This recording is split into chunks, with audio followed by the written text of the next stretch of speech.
जब से Apple vision pro आया है तब से यूट्यूब में बहुत सारी वीडियोस बन गया इसको लेकर के, और तुम में से बहुत से लोगों ने इस पर वीडियोस देख भी ली होगी। पर तुम लोगों के मन में जो पहला क्वेश्चन आया होगा वो यही होगा कि is it accessible for the blind, और इसी बारे में आज इस वीडियो में बात करेंगे। लास्ट में मैं अपना ओपिनियन भी शेयर करूंगा कि मेरा इस प्रोडक्ट को लेकर के क्या ओपिनियन है। मैं इस चैनल पर ब्लाइंडनेस और लो विजन कम्युनिटी के लिए वीडियोस बनाता हूं। अगर तुम्हें इन चीजों में इंटरेस्ट है तो चैनल को सब्सक्राइब कर सकते हो, और इस वीडियो को उन लोगों तक जरूर शेयर करना जिन्हें इन चीजों के बारे में जानकारी नहीं है। अब इस डिवाइस के बारे में थोड़ा सा ओवरव्यू जान लो। ये एक वेयरेबल डिवाइस है, और बाकी सारे वेयरेबल डिवाइसेस की तरह ही तुम इसे अपनी आंखों पर पहन सकते हो, जैसे हम एक स्पेक्स पहनते हैं। पर ऑब्वियसली ये स्पेक्स के कंपैरिजन में काफी बल्कि है, बिकॉज इसमें कैमरा, स्पीकर, बैटरी और बहुत सारे सेंसर्स गिवन है, और इसे हम अपनी आई मूवमेंट और हैंड गेस्चर्स के थ्रू ऑपरेट कर सकते हैं। अब ये सुनने के बाद तुम काफी क्यूरियस हो चुके होगे कि भाई कैसे यूज कर सकते हैं इसे हैंड गेस्चर्स के थ्रू। मैं आगे बताता हूँ। उससे पहले ये समझ लो कि इसमें बहुत ही हाई रेजोल्यूशन कैमरा और इमर्सिव ऑडियो के लिए काफी अच्छे स्पीकर्स और M2 जो कि फास्टेस्ट चिप है अभी के टाइम में एप्पल की इकोसिस्टम में, उस चिप के साथ ये डिवाइस आता है। हालांकि इससे ज्यादा स्पेक्स की हम बात करेंगे भी नहीं, बिकॉज तुम्हें ये जानना है कि तुम्हारे लिए कितना एक्सेसिबल है। इसमें एक्सेसिबिलिटी के वो सारे फीचर्स गिवन है जो कि हम अपने फोन में इस्तेमाल करते हुए आ रहे हैं, जैसे कि voice over, zoom, large text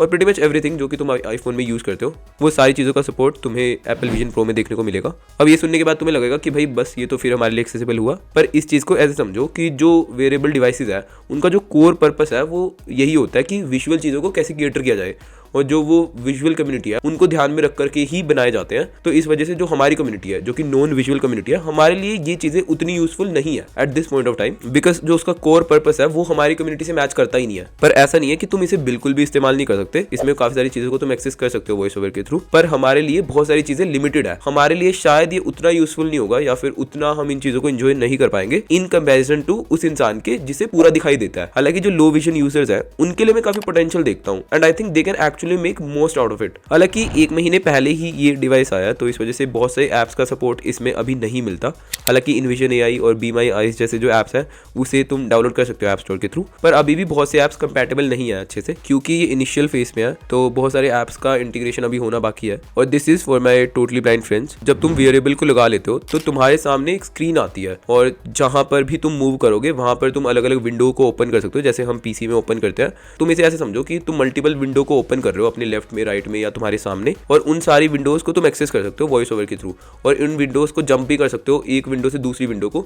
और तुम अगर लेफ्ट राइट मूव करते हो तो तुम एक से दूसरी विंडो पर इजीली जा सकते हो, और इसी को हम वर्चुअल रियलिटी कहते हैं, और इसी कंसेप्ट पर ये डिवाइस काम करता है। पर अब तक तुम्हें ऐसा फील हो चुका होगा कि भाई ये बताओ कि वॉइस ओवर को यूज कैसे कर सकते हैं इसमें। तो जैसे हम अपने फोन में वॉइस ओवर यूज करते हैं तो वैसे ही तुम इसे यूज कर सकते हो, पर यहाँ पे तुम्हें कुछ टच नहीं करना है, पर यहाँ पर तुम्हें बस अपने हैंड गेस्चर्स का यूज करना है। अब इसे ऐसे समझो कि मान लो तुम्हें किसी चीज पर क्लिक करना है तो हम डबल टैप करते हैं यूजुअली। अब यहाँ पर तुम जो अपने हाथ की फर्स्ट फिंगर है और थंब है, अगर उन दोनों पे डबल टैप करते हो तो कोई भी चीज़ जहाँ पर कर्सर होगा उस पर क्लिक हो जाएगा। और यदि मान लो तुम्हें किसी चीज़ को स्लाइड करना है, यानी कि स्लाइडर को अप डाउन करना है या ड्रैग करनी है कोई आइटम, तो जैसे हम कर्सर को वहाँ पर लेके जाते थे और फिंगर से ड्रैग करते हैं, तो उसी तरह से हम किसी कर्सर पर जा करके उसको पकड़ करके, जैसे हम किसी चीज़ को पिंच करते हैं, जो हमारी फर्स्ट फिंगर है और थंब है, उससे हम उसे पकड़ करके उन दोनों को आपस में कनेक्ट करके उसको ड्रैग कर सकते हैं लेफ्ट और राइट। तो इस तरह से हम वॉइस ओवर के जो गेस्चर्स है उसको यूज कर सकते हैं। अब मेरा पर्सनल ओपिनियन क्या है इन सब चीज़ों को लेकर के, अगर मैं सिर्फ प्राइसिंग की बात करूँ तो इंडिया के हिसाब से स्पेशली बहुत ज़्यादा एक्सपेंसिव है, बिकॉज बहुत से लोग तो इसे अफोर्ड कर ही नहीं पाएंगे।